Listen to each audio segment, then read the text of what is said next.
Hello guys, പുതിയ വീഡിയോയിലേക്ക് എല്ലാവർക്കും സ്വാഗതം. 2 ദിവസം മുമ്പ് ദിലീപ് കേസിലെ രണ്ടാം പ്രതി മാർട്ടിൻ ആന്റണിയുടെ ഒരു വീഡിയോ പുറത്തിറങ്ങിയിട്ടുണ്ടായിരുന്നു. ദിലീപ് കുറ്റങ്ങളൊന്നും ചെയ്തിട്ടില്ല, എല്ലാം ലാലും ഈ പറയുന്ന നടിയും മഞ്ജു വാര്യർ, രമ്യ നമ്പീശൻ, പിന്നെ പൾസർ സുനി ഇവരെല്ലാരും കൂടെ ചേർന്ന് ഗൂഢാലോചന ചെയ്ത് ദിലീപിനെ കുടുക്കാൻ വേണ്ടിയിട്ട് ഉണ്ടാക്കിയ ഒരു സ്റ്റോറി ആണെന്നുള്ള രീതിയിൽ മാർട്ടിന്റെ ഒരു വീഡിയോ പുറത്തിറങ്ങിയിട്ടുണ്ടായിരുന്നു. ഇവൻ ഈ പറയുന്ന കാര്യങ്ങൾ കംപ്ലീറ്റ് കള്ളത്തരമാണ്. കംപ്ലീറ്റ് കള്ളത്തരം എന്ന് പറഞ്ഞാൽ പക്കാ കള്ളത്തരമാണ്. നമ്മൾ ഇതിനു മുമ്പ് ഒരു വീഡിയോ ചെയ്തിട്ടുണ്ടായിരുന്നു. എന്താണ് അന്ന് രാത്രിയിൽ നടന്നത്, ഇവരുടെ പ്ലാനിങ് എന്തായിരുന്നു എന്നുള്ള കാര്യങ്ങളൊക്കെ വെച്ചിട്ടാണ് നമ്മൾ ഇതിനു മുമ്പ് ഒരു വീഡിയോ ചെയ്തത്. കണ്ടില്ലാത്തവരാണെങ്കിൽ കാണാൻ മറക്കരുത്. ഓക്കെ, കാര്യം എന്ന് പറഞ്ഞു കഴിഞ്ഞാൽ അതിന്റെ ഒരു കണ്ടിന്യൂഷൻ ആയിട്ടാണ് ഈ ഒരു സാധനം വരുന്നത്. ഇവന്റെ കള്ളങ്ങളെല്ലാം വരുന്നത് അതുമായിട്ട് റിലേറ്റഡ് ആയിട്ടാണ്, അതുകൊണ്ടാണ് പറയുന്നത്. അപ്പം ഇവന്റെ ഈ ഒരു വീഡിയോ ഞാൻ നിങ്ങൾ പ്ലേ ചെയ്യാം. എന്നാൽ അതിനകത്ത് ഇവൻ പറയുന്ന ഓരോരോ കാര്യങ്ങൾ നമുക്ക് എടുത്ത് പരിശോധിക്കാം. ഇവൻ എന്തൊക്കെയാ പറഞ്ഞതെന്ന് നോക്കാല്ല. എൻ്റെ പേര് മാർട്ടിൻ എന്നാണ്. നടി ആക്രമിച്ച കേസിൽ രണ്ടാം പ്രതിയായിട്ട് തന്നെ 5 കൊല്ലത്തോളം റിമാൻഡ് ചെയ്തിട്ടായിരുന്നു. ഇപ്പോൾ സുപ്രീം കോടതി ബെയിലിൽ എനിക്ക് കിട്ടി, ഞാൻ പുറത്തിറങ്ങിയിരുന്നു. ഈ കേസുമായി ബന്ധപ്പെട്ട യഥാർത്ഥ സത്യങ്ങൾ, നടൻ ദിലീപിനെ ചതിക്കാൻ വേണ്ടി ഉണ്ടാക്കിയ കേസിലെ യഥാർത്ഥ സത്യങ്ങൾ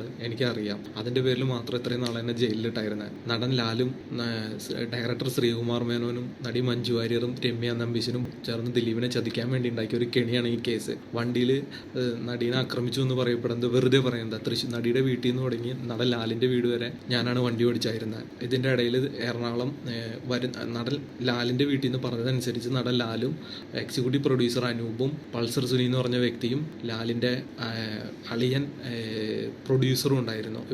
ഇവർ ഇത്രയും പേരുടെ നേതൃത്വത്തിൽ ലാലിന്റെ വീട്ടിൽ നിന്നാണ് എന്നെ XCV വണ്ടിയിൽ നടിയുടെ വീട്ടിൽ പോയി കൊണ്ടുവരണം. പോരാത്തിന് നടി എന്തെങ്കിലും സഹായം ചോദിച്ചു കഴിഞ്ഞാൽ അത് ചെയ്തു കൊടുക്കണം എന്നും പറഞ്ഞു. പിന്നെ എക്സിക്യൂട്ടീവ് പ്രൊഡ്യൂസർ പറഞ്ഞു, നടിക്ക് നിന്റെ വീട്ടിൽ ചെന്ന് കഴിയുമ്പോൾ ഞങ്ങൾ പറഞ്ഞിട്ടുണ്ട് നിന്റെ മൊബൈൽ അവൾക്ക് ഉപയോഗിക്കാൻ കൊടുക്കണം എന്ന് പറഞ്ഞായിരുന്നു. ഇത്രയും കാര്യങ്ങൾ നമുക്ക് നോക്കാം. അങ്ങനെ ലാലാണ് ഈ ഒരു പ്ലാനിങ് ചെയ്തത്. ഏറ്റവും അവസാനം പറഞ്ഞു വെക്കുന്ന ഒരു കാര്യമുണ്ട്, നമുക്ക് അവിടുന്ന് തുടങ്ങാം. നടിയെ ഇവനാണ് വിളിക്കാൻ വേണ്ടിയിട്ട് തൃശ്ശൂരിലോട്ട് പോകുന്നത്, എറണാകുളത്തോട്ട് കൂട്ടിക്കൊണ്ട് വരാൻ വേണ്ടിയിട്ട്. അങ്ങനെ ഇവൻ ഇവിടുന്ന് ഒരു 4 മണിക്കാണ് നടിയെ വിളിക്കാൻ വേണ്ടിയിട്ട് തൃശ്ശൂരുള്ള നടിയുടെ വീട്ടിലോട്ട് പോകുന്നത്. അവിടെ ചെന്ന് കഴിഞ്ഞാൽ ഉടൻ തന്നെ ഇവന്റെ ഫോണ് നടിയുടെ കയ്യിൽ കൊടുക്കണം എന്നുള്ള ഒരു വാദമാണ് ഇവനിവിടെ വെച്ചേക്കുന്നത്. നമുക്ക് ആദ്യം അത് പൊളിക്കാം. ഇവൻ നടിയുടെ വീട്ടിൽ ചെല്ലുന്നത് 7 മണിക്കാണ്. ഈ ഫോൺ നടിയുടെ കയ്യിൽ കിട്ടുവാണെങ്കിൽ 7 മണിക്ക് ഈ ഫോൺ കൈ കിട്ടത്തുള്ളൂ. എന്നാൽ ഇവന്റെ CDR കോൾ ഡീറ്റെയിൽ റെക്കോർഡ്സ്, ഇവൻ ആരെയൊക്കെ വിളിച്ചിട്ടുണ്ട് എന്നുള്ള ഡീറ്റെയിൽസ് എടുത്ത് നോക്കിയ സമയത്ത് നമ്മൾ കണ്ട കുറച്ച് കാര്യങ്ങൾ ഞാൻ ഇവിടെ പറയാം മോനെ. Accused number 1 Pulsar Suni, accused number 2 ആണ് ഇവൻ മാർട്ടിൻ ആന്റണി. 3:21, 4:22, 5:24, 5:37, 5:40, 6:03, 6:13 7:23 ഇടയ്ക്ക് 6 തവണ നടിയുടെ വീട്ടിൽ ചെല്ലുന്നതിന് മുമ്പ് ഇവൻ പൾസർ സുനിയുമായിട്ട് കോണ്ടാക്ട് ചെയ്തിട്ടുള്ള കോളിന്റെ ഡീറ്റെയിൽസ് ആണ് ഈ പറയുന്നത്. മാത്രമല്ല 7 മണിക്ക് ഈ പറയുന്ന നടിയുടെ വീട്ടിലെത്തിയിട്ട് അവിടെ വെച്ചിട്ടും ഇവൻ സംസാരിച്ചിട്ടുണ്ട്. അപ്പം നീ പറഞ്ഞത് കള്ളമാണ് എന്ന് തെളിയിക്കാൻ വേണ്ടിയിട്ട് ഈ ഒരു ഒറ്റ കാര്യം മതി. ബാക്കി ഇനി വെറുതെ ഇനി കേൾക്കാം, നമുക്ക് വെറുതെ ഒന്ന് കണ്ടിരിക്കാം. കാര്യം എന്ന് പറഞ്ഞു കഴിഞ്ഞാൽ ഇവൻ തന്നെ പറയുന്നു നടിയുടെ വീട്ടിൽ ചെന്നതിന് ശേഷം മാത്രം ആ ഒരു ഫോൺ കൊടുക്കാനാണ് പറഞ്ഞതെന്ന്. പക്ഷേ നടിയുടെ വീട്ടിൽ ചെല്ലുന്നതിന് മുമ്പ് ഇവൻ പൾസർ സുനിയെ കോൺടാക്ട് ചെയ്തതിനുള്ള ഡീറ്റെയിൽസ് അടക്കം ഇവന്റെ കോൾ റെക്കോർഡിൽ കിടപ്പുണ്ട്. പിടികിട്ടിയോ? അപ്പൊ തന്നെ തെളിഞ്ഞ ആദ്യത്തെ 1 മിനിറ്റ് കൊണ്ട് നിന്റെ ഈ 18 മിനിറ്റിന്റെ വീഡിയോയുടെ കള്ളത്തരം പൊളിഞ്ഞു. ഈ സംഭവങ്ങളൊക്കെ ഇവന്റെ വക്കീല് കോടതിയിൽ ഭയങ്കര ഘോരഘോരമായി വാദിച്ച് കോടതിയിൽ നിലനിന്നില്ല ഈ പറഞ്ഞ ഐറ്റംസ് ഒന്നും. മനസ്സിലായോ? അടുത്ത കാര്യം, പിന്നെ നടിയുടെ അമ്മയുടെ നമ്പർ എനിക്ക് എന്നിട്ട് പറഞ്ഞു പാലിയേക്കര ടോൾ കഴിഞ്ഞതിന് ശേഷം മാത്രം നടിയുടെ വീട്ടിലേക്ക് അമ്മേനെ വിളിച്ചിട്ട് വീട്ടിലെ വഴി വെച്ച് പോയാൽ മതി എന്നും പറഞ്ഞ് ഫോൺ നമ്പർ നിന്ന് എന്നെ അവിടെ നിന്ന് പറഞ്ഞു വിട്ടായിരുന്നു. ഞാൻ അവിടെ നിന്ന് ലാലിന്റെ വീട്ടിൽ നിന്ന് ഏകദേശം ഒരു 4:30-5 മണി ടൈമിൽ ഇറങ്ങി പാലിയേക്കര അവർ അതിന്റെ ഇടയ്ക്ക് ഞാൻ പോകണമെന്നതിന്റെ ഇടയ്ക്ക് ഇവർ ഇടയ്ക്കിടയ്ക്ക് എന്നെ വിളിച്ചായിരുന്നു. ഇതിനുശേഷം പാലിയേക്കര ടോൾ എത്തിയതിനു ശേഷം നടിയുടെ വീട്ടിലേക്കുള്ള വഴി എനിക്കറിയാത്ത കാരണം വിളിച്ചു ചോദിച്ച് വഴി അന്വേഷിച്ച് ഞാൻ ചെന്നു. നടിയുടെ വീടിന്റെ ഫ്രണ്ടിലെത്തി കഴിഞ്ഞപ്പോൾ വീണ്ടും ഗേറ്റ് തുറന്നിട്ടുണ്ടായിരുന്നു. എന്നോട് വണ്ടി ഉള്ളിൽ കയറ്റിടാൻ പറഞ്ഞു. അമ്മയും അവിടെ ഫ്രണ്ടിൽ നിൽക്കണ്ടായിരുന്നു ഫോണും പിടിച്ച്. അത് കഴിഞ്ഞ് വണ്ടി അവരെ കാർ പോർച്ചിൽ കയറ്റിടാൻ പറഞ്ഞു. ഞാൻ വണ്ടി കാർ പോർച്ചിൽ കയറ്റിട്ട് വണ്ടി ഓഫാക്കി നിന്നപ്പോഴത്തേക്കും അമ്മ വീടിന്റെ അകത്തേക്ക് കയറിപ്പോയി. നടി വന്ന് വണ്ടിയുടെ സൈഡിൽ ഡോറിന്റെ അവിടെ വന്നിട്ട് ഇങ്ങനെ തട്ടിയിട്ട് വണ്ടി ഡോർ ഓപ്പൺ ചെയ്യാൻ പറഞ്ഞു. ഓപ്പൺ ചെയ്തു. മാർട്ടിൻ എന്നല്ലേ നിന്റെ പേര്? എക്സിക്യൂട്ടീവ് പ്രൊഡ്യൂസർ അനൂപ് വിളിച്ചു പറഞ്ഞിട്ടുണ്ടായിരുന്നു പുതിയ ഡ്രൈവറാ വിടുന്നുണ്ടെന്നും പറഞ്ഞ്. ഞാൻ പറഞ്ഞു അതേ ലാൽ ക്രിയേഷനിൽ നിന്ന് വന്നതെന്ന് പറഞ്ഞു. ഇത് കഴിഞ്ഞപ്പോൾ നടി വണ്ടിയിലേക്ക് കയറി എന്നിട്ട് പറഞ്ഞു വേറെ എന്തെങ്കിലും പറഞ്ഞായിരുന്നു എന്ന് ചോദിച്ചു. അപ്പോൾ ഞാൻ പറഞ്ഞു എൻ്റെ ഫോൺ മേഡത്തിന് തന്നെ അനൂപ് എക്സിക്യൂട്ടീവ് പ്രൊഡ്യൂസർ അനൂപ് പറഞ്ഞിട്ടുണ്ടായിരുന്നു എന്ന് പറഞ്ഞു. ഞാൻ അന്ന് മാർട്ടിൻ ആ പറഞ്ഞനുസരിച്ച് ഫോണും തരാൻ പറഞ്ഞു. എൻ്റെ ഫോൺ ഞാൻ കൊടുത്തു. ഇത് കഴിഞ്ഞ് എന്നോട് പറഞ്ഞു വണ്ടി സ്റ്റാർട്ടാക്കിയിട്ട് ഗ്ലാസ് എല്ലാം കയറ്റിട്ടിട്ട് മാർട്ടിൻ കുറച്ച് നേരം ഒന്ന് പുറത്തിറങ്ങി നിൽക്കാൻ പറഞ്ഞു. നടി പറഞ്ഞതനുസരിച്ച് ഞാൻ നടിയുടെ വീട്ടിൽ വെച്ച് തന്നെ വീടിൻ്റെ പുറത്തിറങ്ങി നിന്നു. അത് കഴിഞ്ഞ് ഏകദേശം ഒരു അരമണിക്കൂറോളം നടി ഉള്ളിൽ നിന്ന് ഫോണിൽ സംസാരിക്കണ്ടായി. എന്താ സംസാരിച്ചതെന്നൊന്നും എനിക്കറിയില്ല. ഇത് കഴിഞ്ഞതിന് ശേഷം ഇവൻ ഇത് ആരോ വളരെ ക്ലിയർ ആയിട്ട് എഴുതി കൊടുത്ത സാധനം നോക്കി വായിക്കുകയാണ്. അത് വ്യക്തമായിട്ട് ഞാൻ കാണിച്ചു തരാം. ഇപ്പൊ ഇവന് ലാസ്റ്റ് പറഞ്ഞ പോയിന്റ് ഉണ്ടല്ലോ, നടി കാറിനകത്ത് കയറി ഇരുന്നിട്ട് ഇവനെ മാറ്റി നിർത്തിയിട്ട് ആരെടുത്തോ ഫോൺ വെച്ച് സംസാരിച്ചിട്ടുണ്ടെന്ന്. ഇവൻ പറയുന്ന കാര്യങ്ങൾ ആളുകൾ വിശ്വസിക്കണം. അതിന് വേണ്ടിയിട്ട് എന്ന് വെച്ച് കഴിഞ്ഞാൽ ഇവൻ ഈ പറയുന്ന നടിയുടെ വീട്ടിൽ ചെന്നിട്ട് സുനിയെ വിളിച്ചിട്ടുണ്ട്. അത് നടിയാണ് വിളിച്ചത്, ഇവന്റെ ഫോണിൽ വെച്ചിട്ട് നടിയാണ് അത് വിളിച്ചത് എന്ന് വരുത്തി തീർക്കാൻ വേണ്ടിയിട്ടാണ് ഇവൻ ഈ ഒരു കള്ളത്തരം പറയുന്നത്. പിടികിട്ടിയോ? പക്ഷെ ആദ്യത്തെ പോയിന്റ് തന്നെ പാളി പോയിന്റ്, പിന്നെ ഇതിനെ കൂടുതൽ അങ്ങോട്ട് ചർച്ച ചെയ്തിട്ട് കാര്യമൊന്നുമില്ല. എന്തായാലും കേൾക്കാം. എന്നോട് ഗ്ലാസ് കൊട്ടിട്ട് പറഞ്ഞു വണ്ടി കയറാൻ പറഞ്ഞു. ഞാൻ വണ്ടി കയറിയപ്പോൾ നടി എന്നോട് പറഞ്ഞു വണ്ടി ഓഫ് ചെയ്ത് മാറ്റി, ഞാൻ പോയി ഡ്രസ്സ് മാറിയിട്ട് വരാം, നമുക്ക് എറണാകുളത്തേക്ക് പോകാമെന്ന് ആദ്യം പറഞ്ഞ. എറണാകുളത്തേക്ക് പോകാമെന്ന് പറഞ്ഞു. നടി എൻ്റെ ഫോണും പിടിച്ചുകൊണ്ട് തന്നെ വീടിൻ്റെ അകത്തേക്ക് കയറിപ്പോയി. ഇത് കഴിഞ്ഞ് ഏകദേശം ഒരു അരമണിക്കൂർ മേലെ എടുത്തു വീട്ടിൽ നിന്ന് ഇറങ്ങാനായിട്ട്. 2 കളർ ബാഗ് ഉണ്ടായിരുന്നു, ഒരു ബ്ലാക്ക് കളർ ബാഗും ഒരു റെഡ് കളർ ബാഗും. ഈ റെഡ് കളർ ബാഗിൽ പൈസയായിരുന്നു, കുറച്ച് പൈസയെ പോകുന്ന വഴിക്ക് അത്താണിയിൽ വെച്ച് എൻ്റെ സുഹൃത്തുക്കൾ വരും, അവർക്ക് കൊടുക്കാനെന്ന് പറഞ്ഞു. നെടുമ്പാശ്ശേരി എയർപോർട്ടിലേക്ക് തിരിയണം സിഗ്നലിൻ്റെ അവിടെ വെച്ച്. ശരി എന്ന് പറഞ്ഞു. ആ വണ്ടിയിൽ എടുത്ത് കയറ്റി വയ്ക്കാൻ പറഞ്ഞു. അങ്ങനെ ഞാൻ കയറ്റി വെച്ചു. നടി എൻ്റെ ഒപ്പം പിറകിലെ സീറ്റിൽ വണ്ടിയിൽ കയറി. ഇത് കഴിഞ്ഞ് വണ്ടി അവിടെ നിന്ന് എടുത്തു. ഈ സമയത്തൊന്നും എൻ്റെ ഫോൺ എൻ്റെ തന്നെ ഇല്ല, നടിയുടെ കയ്യില്ല. പോരുന്ന വഴിക്ക് നടി ഒരുപാട് ഫോണിൽ സംസാരിച്ചിട്ടുണ്ട്. 3 ഫോൺ നടിയുടെ കയ്യിൽ വേറെ ഉണ്ടായിരുന്നു. ഈ ഫോൺ പോകുന്ന വഴിക്ക് ഒരുപാട് പേരെടുത്ത് നടി സംസാരിച്ചിട്ടുണ്ട്. അത് എന്ത് മറക്കാൻ അവൻ ചെയ്തെന്ന് പറഞ്ഞു കഴിഞ്ഞാൽ, ഇവൻ ഈ നടിയും കൊണ്ട് ഈ കാറിൽ പോകുന്ന സമയത്ത് സുനിക്ക് കണ്ടിന്യൂസ് ആയിട്ട് ഇവൻ ഇൻഫർമേഷൻ പാസ് ചെയ്യുന്നുണ്ട്. അത് മെസ്സേജിന്റെ രൂപത്തിലും കോളിന്റെ രൂപത്തിലും ഒക്കെ. അതിനുള്ള തെളിവ് എന്താന്ന് വെച്ച് കഴിഞ്ഞാൽ, ഇവന്റെ കോൾ റെക്കോർഡ് പരിശോധിച്ച സമയത്ത് 8:21, 8:47, 8:54, 8:57 ഈ സുനിയെ കോൺടാക്ട് ചെയ്യാനുള്ള ഡീറ്റെയിൽസ് നമുക്ക് കിട്ടും. ആ സമയത്ത് കോൺടാക്ട് ചെയ്യാനുള്ള കാരണം എന്താന്ന് വെച്ച് കഴിഞ്ഞാൽ, ഇവരൊരു ഫേക്ക് ആക്സിഡന്റ് ക്രിയേറ്റ് ചെയ്യുമായിരുന്നല്ലോ. ഈ ആക്സിഡന്റ് നടക്കുന്നതിന് മുമ്പ് സുനി ഇവനൊരു മെസ്സേജ് കൊടുക്കുന്നുണ്ട്. ആ മെസ്സേജ് കൃത്യമായിട്ട് പോലീസ് റിട്രൈവ് ചെയ്തെടുത്തിട്ടുണ്ട്. ആ മെസ്സേജ് ഇങ്ങനെയാണ്: ഫോൺ അല്ലെങ്കിൽ സിഗ്നൽ. ഏതെങ്കിലും തരത്തിൽ ഈ ആക്സിഡന്റ് ഉണ്ടാകുന്നതിന് മുമ്പ് എന്തെങ്കിലും ഒരു സിഗ്നൽ കൊടുക്കാനുള്ള രീതിയിലാണ് ആ ഒരു മെസ്സേജ് സുനി ഇവൻ അയച്ചേക്കുന്നത്. അല്ലാതെ എനിക്കിത് മനസ്സിലാവാത്തതല്ല. ഇന്നലെ വന്ന് നിന്നെ പിടിച്ച് ഇവർ ഈ ഒരു വലിയ പ്ലാനിന്റെ ഭാഗമാക്കേണ്ട കാര്യം എന്താ? ഇപ്പൊ ലാലാണ് ഈ ഒരു കുറ്റകൃത്യം ചെയ്തതെന്ന് നീ പറയുന്നു. ലാലിന്റെ കൂടെ ജോലി ചെയ്യുന്ന വ്യക്തിയാണ് സുജിത്ത്. ഈ കേസിലെ എനിക്ക് തോന്നുന്നു 8ാമത്തെ വിറ്റ്നസ് ആണെന്ന് തോന്നുന്നു സുജിത്ത്. 6 കൊല്ലമായിട്ട് സുജിത്ത് ലാലിന്റെ കൂടെ ജോലി ചെയ്യുന്നുണ്ട്. ഞാൻ കഴിഞ്ഞ വീട്ടിൽ ചെറുതായിട്ടൊന്നും തിരുത്തി പറഞ്ഞിട്ടുണ്ടായിരുന്നു, ഇവനാണ് ലാലിന്റെ കൂടെ 6 കൊല്ലമായിട്ട് ജോലി ചെയ്യുന്നത്. ഇവൻ 6 കൊല്ലമായിട്ടും ജോലി ചെയ്യുന്നൊന്നുമില്ല. ഓക്കെ, ഇവൻ ഹണിബി ടൈമിലെങ്ങാണ്ടാണ് ലാലിന്റെ കൂടെ ജോയിൻ ചെയ്യുന്നത് തന്നെ. മാത്രമല്ല ഇവൻ റെഗുലർ ആയിട്ടുള്ള ഡ്രൈവർ ഒന്നും അല്ല. ഓക്കെ, അപ്പം 6 കൊല്ലമായിട്ട് ലാലിന്റെ കൂടെ ജോലി ചെയ്യുന്ന ഡ്രൈവറായിട്ട് ജോലി ചെയ്യുന്ന സുജിത്തിനെ വെച്ച് വേണമെങ്കിൽ ഈ കാര്യം ചെയ്തുകൂടെ? ഇപ്പൊ നീ അവർക്ക് എതിരാകും എന്ന് അറിഞ്ഞുകൊണ്ട് അവരെന്തിനാണ് ഇത്രയും വലിയൊരു പ്ലാൻ നിന്നെ പോലെ ഒരുത്തിനെ പിടിച്ചിട്ട് ആവശ്യം എന്താണ്? ഇവൻ പറയുന്ന പോലെ ദിലീപിനെ കൊടുക്കാനാണെങ്കിൽ ഈ ടീം മൊത്തം ഇവരുടെ അങ്ങ് ആക്കിയാ പോരാടാ. നീ എന്തിനാ എത്ര കഷ്ടപ്പെട്ട് ഇവൻ തന്നെ ഡ്രൈവറായിട്ട് വേണം, അവന്റെ ഫോൺ തന്നെ യൂസ് ചെയ്യണം എന്നുള്ള നിർബന്ധം എന്താണ് ഇവിടെ? പറയുമ്പോ എന്തെങ്കിലുമൊക്കെ വേണ്ടാ മോനെ, നീ ഇങ്ങനെ വന്നിരുന്നെങ്കിൽ പറഞ്ഞാൽ മതിയാ. മാറി മാറി സംസാരിക്കണ്ടേ. പിന്നെ വീണ്ടും എന്നോട് പറഞ്ഞു നെടുമ്പാശ്ശേരി എയർപോർട്ടിലേക്ക് തിരിയണ സിഗ്നലിന്റെ അവിടെ എത്തിക്കഴിയുമ്പോൾ എന്നോട് പറയണം എൻ്റെ സുഹൃത്തുക്കൾ അവിടെ വന്നിട്ടുണ്ട്, അവരൊന്ന് മീറ്റ് ചെയ്യണം എന്ന് പറഞ്ഞു. നടി പറഞ്ഞതനുസരിച്ച് വരുന്നതിന്റെ ഇടയിൽ പിന്നെ പയ്യെ പോയാൽ മതി എന്ന് എന്നോട് പറഞ്ഞായിരുന്നു. ഇതാ ഞാൻ നേരത്തെ പറഞ്ഞ നടി എന്തൊക്കെ മൊഴി കൊടുത്തിട്ടുണ്ടോ ആ മൊഴി മൊത്തം ഇവൻ ഉൾട്ടടിച്ച് കാണിക്കുകയാണ്. വളരെ ക്ലിയർ ആയിട്ട് ഡ്രാഫ്റ്റ് ചെയ്ത ഒരു സാധനമാണ്. ഇവൻ നോക്കി വായിക്കുകയാണ്. കാര്യം എന്ന് പറഞ്ഞാൽ നടിയുടെ മൊഴിക്കകത്തുണ്ട് ഇവൻ പയ്യെയാണ് വണ്ടി ഓടിച്ചു പോകുന്നത്, ഫ്രീക്വന്റ് ആയിട്ട് കോള് വരുന്നുണ്ടായിരുന്നു എന്നുള്ള കാര്യങ്ങളൊക്കെ നടിയുടെ മൊഴിക്കകത്ത് കൊടുത്തിട്ടുണ്ട്. അതെല്ലാം നടിയാണ് ചെയ്യിപ്പിച്ചത്, നടിയാണ് ചെയ്തത്, നടി പറഞ്ഞിട്ടാണ് അങ്ങനെ ചെയ്തത് എന്ന് വരുത്തി തീർക്കാൻ വേണ്ടി ശ്രമിക്കുകയാണ് ഇവൻ. പക്ഷെ ഇതിനൊന്നും തെളിവില്ല, മനസ്സിലായോ? ഈ വീഡിയോയിൽ ഇവന്റെ ഐ മൂവ്മെന്റ് ഒന്ന് നോക്കിക്കോണേ. ഐ മൂവ്മെന്റ് വരുന്നതിന്റെ ഇടയിൽ നെടുമ്പാശ്ശേരി എയർപോർട്ട് സിഗ്നലിന്റെ അവിടെ വെച്ച് വണ്ടി നിർത്താൻ പറയണമെന്ന് പറഞ്ഞായിരുന്നു. ഞാൻ പറഞ്ഞു സിഗ്നലിൽ എത്തി കഴിഞ്ഞപ്പോൾ. അവിടെ 2 വണ്ടിയിൽ, ഒരു ഇന്നോവയിലും ഒരു സ്വിഫ്റ്റ് ഡിസയർ കാറിലും 2 വണ്ടി അവിടെ വന്ന് കിടക്കണ്ടായിരുന്നു ലെഫ്റ്റ് സൈഡിലായിട്ട്. വണ്ടി പാർക്ക് ലൈറ്റ് ഇട്ട് ഓണാക്കി അവിടെ നിർത്തിയായിരുന്നേ. കഴിഞ്ഞാൽ എൻ്റെ ഫ്രണ്ട്സാണ് അവർ ആ വണ്ടിയുടെ അവിടെ ചവിട്ടി നിർത്താൻ പറഞ്ഞു. അപ്പോഴത്തേക്കും വണ്ടി പയ്യെ സ്ലോ ആക്കി അറിഞ്ഞു. ഞാൻ ലെഫ്റ്റ് സൈഡ് ചവിട്ടി ഒതുക്കി നിർത്തി കഴിഞ്ഞപ്പോൾ ആ സ്വിഫ്റ്റ് കാറിൽ നിന്ന് 3 പേര് ഇറങ്ങി വന്നായിരുന്നു. ഇവൻ താഴെ നോക്കിയാണ് സംസാരിക്കുന്നത്. ഇടയ്ക്കിടയ്ക്ക് ക്യാമറയിൽ ഇങ്ങനെ നോക്കുന്നുണ്ട്. ഞാനിപ്പോൾ ഇങ്ങനെ താപ്പോട്ട് നോക്കിയിട്ട് സംസാരിച്ചുകൊണ്ടിരിക്കുകയാണ്, ജബന്ന് ഇങ്ങനെ സംസാരിച്ചുകൊണ്ടിരിക്കുകയാണ്. ഇങ്ങനെ സംസാരിക്കണമെങ്കിൽ ഇങ്ങനെ ക്യാമറ നോക്കുമ്പോൾ ഇങ്ങനെ വരും, ഇങ്ങനെ സംസാരിക്കും, ഇങ്ങനെ ക്യാമറ നോക്കുമ്പോൾ ഇങ്ങനെ വരും. മനസ്സിലായോ? ഈ ഒരു ഐ മൂവ്മെന്റ് ആണ് ഇവൻ ഈ താഴെ എന്തോ സാധനം വെച്ചിട്ട് അത് വെച്ചിട്ട് ഇങ്ങനെ സംസാരിച്ചുകൊണ്ടിരിക്കുകയാണ്. എന്നിട്ട് ഇടയ്ക്കിടയ്ക്ക് ഇങ്ങനെ മേപ്പോട്ട് നോക്കുമ്പോഴാണ് ക്യാമറയിലോട്ട് നോക്കുന്നത്. ഫാബ്രിക്കേറ്റഡ് സാധനം ഇരുന്ന് പറഞ്ഞുകൊണ്ടിരിക്കുന്നത്. മാത്രമല്ല ഇതിന്റെ തുടക്കത്തിലെ വിഷ്വൽസ് ഉണ്ടായിരുന്നു. ഇവന്റെ കണ്ണ് ഇങ്ങനെ പോകുന്നത് കാണാം. നോക്കണേ, കണ്ണിന്റെ മൂവ്മെന്റ് നോക്കണേ. ഇങ്ങോട്ട് പോകും, ഇങ്ങോട്ട് പോകും, കൃത്യമായിട്ട് നോക്കി വായിക്കുന്ന ഇങ്ങനെ വലിയ അക്ഷരം നോക്കി വായിച്ചോണ്ടിരിക്കുക. മാത്രമല്ല ഒരു ചോദ്യം കൂടെ നിന്റെ അടുത്തുണ്ട്. നീ ഇത് സ്വന്തമായിട്ട് എക്സ്പീരിയൻസ് ചെയ്ത നിന്റെ എക്സ്പീരിയൻസ് ആണ് നീ പറയുന്നത്. നീ എന്തിനീ എക്സ്പീരിയൻസ് ചെയ്ത കാര്യം നീ നോക്കി വായിക്കുന്നു? നമ്മൾ എക്സ്പീരിയൻസ് ചെയ്തു അത്രയും വലിയൊരു സംഭവം നമുക്ക് എവിടെങ്കിലും ആരെങ്കിലും പറഞ്ഞു വായിച്ച് എഴുതി തന്നിട്ട് വായിക്കേണ്ട ആവശ്യമുണ്ടോ? അതിനകത്ത് തന്നെ മനസ്സിലാക്കി മനസ്സിലാക്കി കൂടെ ഇത് പക്ക ഡ്രാഫ്റ്റ് ചെയ്ത് വെച്ചേക്കുന്ന ഐറ്റം ആണെന്ന്? ഇറങ്ങി വന്നായിരുന്നു. 3 പേര് ഇറങ്ങി വന്നിട്ട് 2 പേര് വണ്ടി കയറി സൈഡിലേക്ക് നീങ്ങിയിരുന്നു. എന്റെ സുഹൃത്തുക്കളാണ് എന്നോട് പറഞ്ഞു. പിന്നെ നടിയാണ്, അതുകൊണ്ട് ഞാൻ വേറെ ഒന്നും ചോദിക്കാനൊന്നും നിന്നില്ല. അവര് പറയുന്നത് അവർ സൈഡിലേക്ക് കയറിയിരുന്നു. എന്നോട് പറഞ്ഞു ഈ റെഡ് കളർ ബാഗ് എടുത്ത് ആ വണ്ടിയിൽ കൊണ്ടുകൊടുക്കാൻ പറഞ്ഞു. ഫ്രണ്ടിൽ കിടക്കണ സ്വിഫ്റ്റിലേക്ക്. ഞാൻ ഈ റെഡ് കളർ ബാഗ് എടുത്തോണ്ട് സ്വിഫ്റ്റിന്റെ ഡിക്കി തുറന്നിട്ടുണ്ടായി, അതിലേക്ക് വെച്ച വഴി വണ്ടി രണ്ടും എടുത്ത് പോയി. പെടപെടയെന്നും പറഞ്ഞ് വണ്ടി എടുത്ത് പോയി. പിന്നെ നടൻ ലാലിന്റെ മകൻ ജീനും എക്സിക്യൂട്ടീവ് പ്രൊഡ്യൂസർ അനൂപും ഉണ്ടായിരുന്നു. ഇവർ രണ്ടുപേരും ആ സമയത്ത് വണ്ടിയിൽ കയറിയ. അത് കഴിഞ്ഞ് അവരായിട്ട് സംസാരിച്ചു. അത് ഞാൻ ഈ ബാഗ് വെച്ചുകൊണ്ട് തിരിച്ചു വന്നു കഴിഞ്ഞപ്പോൾ എന്നോട് പറഞ്ഞു വണ്ടി കയറിക്കൊള്ളാൻ പറഞ്ഞു. വണ്ടി കയറി. വണ്ടി വൈറ്റിലേക്ക് എടുക്കാൻ ആദ്യം പറഞ്ഞ. വൈറ്റിലേക്ക് എടുത്ത് വണ്ടി വൈറ്റിലേക്ക് എടുക്കണതിൻ്റെ ഇടയ്ക്ക് പറഞ്ഞു ഇത് എൻ്റെ സുഹൃത്തുക്കളാന്ന് പറഞ്ഞു. അപ്പോൾ നടന്റെ മകൻ ലാലിന്റെ മകൻ ജീനെയും എക്സിക്യൂട്ടീവ് പ്രൊഡ്യൂസറിനെ എനിക്കറിയാം. ഞാൻ കണ്ടിട്ടുണ്ട് അവിടെ ലാലിന്റെ സ്റ്റുഡിയോയിലുണ്ട്. വലിയ ബന്ധമില്ല, അവിടെ വർക്കുമായി ബന്ധപ്പെട്ട് കണ്ടിട്ടുണ്ട്. ഇത് കഴിഞ്ഞ് വണ്ടി എടുത്ത് എടപ്പള്ളിക്ക് എത്തണേൻ്റെ ഇടയ്ക്ക് വണ്ടി ഇവർ സംസാരിച്ചു. നടി മഞ്ജു വാര്യരുടെ ബോംബെയിലെ ഫ്ലാറ്റിന്റെ സെയിൽ എന്തായിന്ന് ചോദിച്ചു എന്നോടല്ല ഇവര് തമ്മിൽ. അപ്പോൾ പറഞ്ഞു എത്രയും പെട്ടെന്ന് നടക്കും, നമ്മൾ വിചാരിച്ച കാര്യങ്ങളൊക്കെ റെഡി ആകാണെങ്കിൽ എന്ന് പറഞ്ഞ് അവർ നിർത്തി. ഇത് കഴിഞ്ഞ് പാലാരിയുടെ പൈപ്പ് ലൈൻ എടപ്പള്ളി, എനിക്ക് കുറച്ച് ക്ലിയർ ആകുന്നില്ല, ഓർമ്മ വന്നില്ല. അവന് ക്ലിയർ ആവുന്നില്ല. ആരാ പിടിച്ചോണ്ടിരിക്കുന്നത്? അടുപ്പിച്ച് വെച്ചു കൊടുക്കുക. അവനത് ക്ലിയർ ആവുന്നില്ല. അത് പെട്ടെന്ന് അങ്ങോട്ട് മാറ്റി ക്ലിയർ ആവുന്നത് തൊട്ട് ഈ ഓർമ്മ കിട്ടുന്നില്ല കേട്ടോ. അതായത് ചിരിച്ചോണ്ടാണേ പറയുന്നത്, എനിക്ക് ക്ലിയർ ആവുന്നില്ല, ചിരിച്ചോണ്ടാ പറയുന്നത്.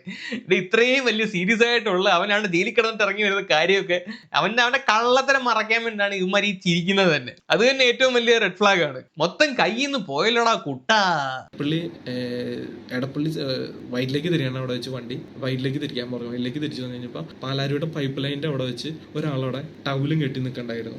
മുഖത്തൊരു ടൗലും കെട്ടി വണ്ടി സൈഡാക്കാൻ എന്നോട് പറഞ്ഞു. അത് കഴിഞ്ഞ് എന്നോട് പറഞ്ഞു മാർട്ടിൻ ഇവിടെ ഇറങ്ങിക്കോ, അവിടെ നിന്ന് വണ്ടി അവരെടുത്തോളെന്ന് പറഞ്ഞു. ആ കയറിയ വ്യക്തിയാണ് ഇപ്പൊ പൾസർ സുനി എന്നും പറഞ്ഞ ഈ കേസിൽ 1ാം പ്രതിയായിട്ടുള്ളത്. അപ്പോഴാണ് ഞാൻ അയാളെ കാണുന്നത്. നടൻ ലാലിന്റെ കൂടെ പേഴ്സണൽ ഡ്രൈവറായിട്ട് അയാളെ ഞാൻ 2 പ്രാവശ്യം കണ്ടിട്ടുണ്ട്. അല്ലാതെ ഒരു ബന്ധവും ഞാൻ അയാളും തമ്മിലില്ല. ലാൽ ക്രിയേഷനിൽ വർക്ക് ചെയ്യണതാണ് ഈ പൾസർ സുനി എന്ന് പറഞ്ഞ വ്യക്തി. ഇത് കഴിഞ്ഞ് അവിടെ നിന്ന് അനൂപും ഈ പൾസർ സുനിയും പിന്നെ എക്സിക്യൂട്ടീവ് പ്രൊഡ്യൂസർ അനൂപും ജീനും പൾസർ സുനിയും ഇവരും 3 പേരോട് വണ്ടി എടുത്ത് പോയി. എന്നോട് പറഞ്ഞു പിറകിലൊരു വണ്ടിയുണ്ട്, അത് നമ്മുടെ വണ്ടിയാണ്, മാറ്റി അതിൽ കയറി കുറച്ച് നേരം റെസ്റ്റ് ചെയ്യും, ഞങ്ങൾക്ക് കുറച്ച് സംസാരിക്കാനുണ്ടെന്ന് പറഞ്ഞു. ഇവർ വണ്ടി എടുത്ത് പോയി. പിറകിലുള്ള വണ്ടിക്കാരെ ഫോൺ അടിച്ചു. ഞാൻ അതിൽ കയറി. ഒരു കാരവാൻ വണ്ടിയായിരുന്നു എന്നാണ് എൻ്റെ കണക്കൂട്ടിലത്. അതിൽ TV ഫെസിലിറ്റികളൊക്കെ ഉണ്ടായി, കിടക്കാനുള്ള ബെഡ്, വാഷ് ബേസിൻ, മറ്റേ മുഖം നോക്കണ മിററൊക്കെ ഉണ്ടായിരുന്നു വണ്ടിയിൽ. പിന്നെ ഭയങ്കര സൗണ്ടിൽ പാട്ടും വെച്ചിട്ടുണ്ടായി, കളർ ലൈറ്റുകളും ഉണ്ടായിരുന്നു. അതിൽ ഡ്രൈവർ ഫോൺ അടിച്ച് വണ്ടി കയറാൻ പറഞ്ഞു. ഞാൻ വണ്ടി കയറി. ഇത് കഴിഞ്ഞ് ഏകദേശം കുറേ നേരം കറങ്ങിയതിന് ശേഷം, 1 മണിക്കൂർ മേലെങ്ങാണ്ട് കറങ്ങിയതിന് ശേഷം കാക്കനാട് ആപ്പിൾ ടവർ എന്ന് പറഞ്ഞൊരു ഫ്ലാറ്റ്.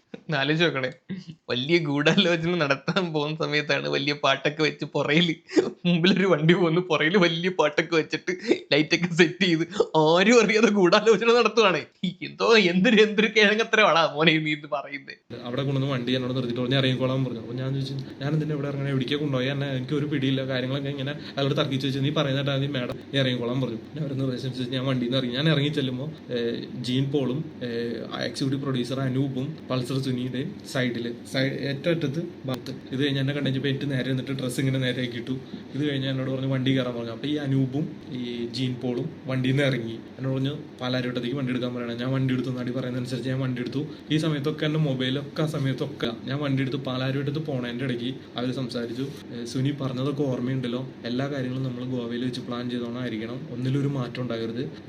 ലാലേട്ടൻ്റെ അടുത്തും രമ്യ നമ്പീശിൻ്റെ അടുത്തും മഞ്ജുവിൻ്റെ അടുത്തും ശ്രീകുമാരൻ്റെ അടുത്തും ഞാൻ സംസാരിച്ചിട്ടുണ്ട്, എല്ലാ സപ്പോർട്ടും അവർ ചെയ്തോളും. പിന്നെ പറഞ്ഞു എനിക്ക് അവനെ തകർക്കണം, അത്രമാത്രം വാശി എനിക്കിരിക്കുന്നുണ്ട്, സിനിമ ഫീൽഡിൽ നിന്ന് അവനെ ഔട്ടാക്കണം. എല്ലാം കഴിഞ്ഞ് അവസാനം കരഞ്ഞവൻ എൻ്റെ കാല് പിടിച്ച് വരും, ആ ഒരു അവസരത്തിന് വേണ്ടി ഞാൻ കാത്തിരിക്കണേ എന്ന സുനിയോട് പറയണേ. പോൾസർ സുനിയൊക്കെ മൂളി കേൾക്കുന്നുണ്ട്. എടാ ഇത്രയും ചീഞ്ഞ ഡയലോഗ് റിയൽ ലൈഫിലെന്നല്ല സിനിമയിൽ പോലും ഇല്ല. ഇത്രയും ചീഞ്ഞ ഡയലോഗ് പൾസർ സുനി എല്ലാം ഓർമ്മയുണ്ടല്ലോ, ഞാൻ പറഞ്ഞ പോലെ സീരിയൽ ലെവല് പോലും ഇല്ലല്ലോടാ. ഇതിനേക്കാളും ചീഞ്ഞ ഡയലോഗാണല്ലോ. ആരാ എഴുതി തന്ന? അവനെ ഇനി കൊണ്ടുപോവാ, അവനെ കുനിച്ചിർത്തി ബ്ലാക്ക് എന്ന് ചന്തിക്ക് 2 അടിയും കൊടു. നല്ല ആരെങ്കിലും വെച്ച് സ്ക്രിപ്റ്റ് എഴുതാനുള്ളത് വന്ന് ചീഞ്ഞ്. ഇവനോ ഈ മാങ്ങാണ്ടിക്കോ അഭിനയിക്കാൻ അറിയത്തില്ല, അവൻ എങ്ങനെയൊക്കെയോ കഷ്ടപ്പെട്ടാണ് പറഞ്ഞ് ഒപ്പിക്കുന്നത്. അതിന്റെ കൂടെ ഇമ്മാതിരി നാടകീയ ഡയലോഗ്. എന്തോന്നടേ ഇത്? സിനിമാക്കാരുടെ കേസാണെന്ന് പറഞ്ഞിട്ട് ക്വാളിറ്റി ഒക്കെ പ്രതീക്ഷിച്ചപ്പോൾ അതും ഇല്ലെന്നുള്ളതാണ്. ഇവൻ അഭിനയിക്കാൻ അറിയത്തില്ലെന്ന് ഉള്ള കാര്യം നേരത്തെ തെളിഞ്ഞതാണ്. കാര്യം എന്ന് പറഞ്ഞാൽ ആദ്യം ഇവന്റെ ഓവർ ആക്ടിങ് കാരണമാണ് ലാലിന് സംശയം തോന്നിയിട്ട് ഇവനെ പോലീസിന് മേടിച്ച് കൊടുത്തിട്ട് അവന്മാർ അവന്മാർ അറസ്റ്റ് ചെയ്തുകൊണ്ട് പോകുന്നത്. പോലീസ് ഒന്ന് ചോദിച്ചപ്പോൾ അപ്പ അടിച്ചു അവിടെ ഇരുന്നിട്ട് അവിടെ കിടന്ന് ഉരുണ്ട് വരണ്ട്. അപ്പോഴത്തേക്ക് തൂക്കിയെടുത്ത് കൊണ്ടുപോയി. ഇത് കഴിഞ്ഞിട്ട് സിനിമ ഫീൽഡിൽ നിന്ന് എനിക്ക് അവനെ ഔട്ടാക്കണം, സാമ്പത്തികമായിട്ട് തന്നെ അവനെ തകർക്കണം. എല്ലാത്തിന്റെ അവസാനം അവൻ എന്നുള്ള വാക്കാണ്. അതുകൊണ്ട് എനിക്ക് അവനെ തകർക്കണം. കരഞ്ഞ് എൻ്റെ അടുത്ത് വരും, കാല് പിടിച്ച് ആ ഒരു അവസരത്തിന് വേണ്ടി ഞാൻ കാത്തിരിക്കണേ എന്നൊക്കെ ഒരുപാട് പേര് സംസാരിച്ചു. പിന്നെ പറഞ്ഞു സുനിക്ക് വേണ്ട എല്ലാ സഹായങ്ങളും ബഷീറിക്കയും ലാലും എല്ലാവരും ചെയ്തോളും. പിന്നെ ജയിലിൽ നിന്ന് ഫോൺ ചെയ്യുമ്പോഴായാലും ലെറ്റർ എഴുതുമ്പോഴായാലും ഭീഷണിയുടെ സ്വരം ഉണ്ടായിരുന്നു. പ്രത്യേകം ശ്രദ്ധിക്കണം നാദൃശ്യനെയും അപ്പുണ്ണിനെയും വിളിക്കുമ്പോൾ. ഇതിങ്ങനെ എടുത്തു പറയണ്ടേ. ഇപ്പോഴൊന്നും എനിക്ക് കാര്യങ്ങൾ മനസ്സിലാകണ്ടായിരുന്നില്ല എന്തിനുള്ള ഇതായിരുന്നു എന്നുള്ളത്. എൻ്റെ ജീവിതത്തിൽ ഇന്നവരെ എൻ്റെ പേരിൽ ഒരു കേസ് പോലും ഉണ്ടായിട്ടില്ല. ആദ്യമായിട്ട് ഒരു പെറ്റി കേസ്.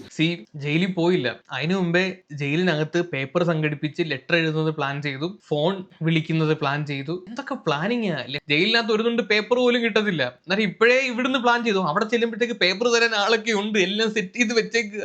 അതുകൂടാന് ഈ പ്ലാനിങ് എല്ലാം നടത്തുന്നത് ഇവന്റെ മുന്നിൽ വെച്ചിട്ട്. ഇവൻ നിരപരാധിയാണെന്ന് അവൻ തന്നെ പറയുന്നു. എന്നിട്ട് ഇത്രയും വലിയ പ്ലാനിങ് മൊത്തം ഇവന്റെ മുന്നിൽ വെച്ചിട്ടാണ് നടത്തുന്നത്. അവൻ കേട്ടോട്ടെ എന്നുള്ള രീതി. വിശ്വസിച്ചടാ മോനെ, വിശ്വസിച്ചു. ഇത് കഴിഞ്ഞ് പാലാരിയുടെ പൈപ്പ് ലൈൻ എത്തി വണ്ടി നിർത്താനോട് പറഞ്ഞു. ഞാൻ വണ്ടി നിർത്തി. സുനി തമ്മിൽ കെട്ടിപ്പിടിച്ചിട്ട് ചുണ്ടോട് ചുണ്ട് ചേർത്ത് കിസ് ചെയ്തിട്ട് അവർ ഇറങ്ങി. എന്നിട്ട് കൈ കൊണ്ട് ഒരു ആക്ഷനൊക്കെ ഇങ്ങനെ കാണിച്ചിട്ട് സുനി ഇറങ്ങിപ്പോയി. സുനി നല്ല ഊള സ്റ്റോറി.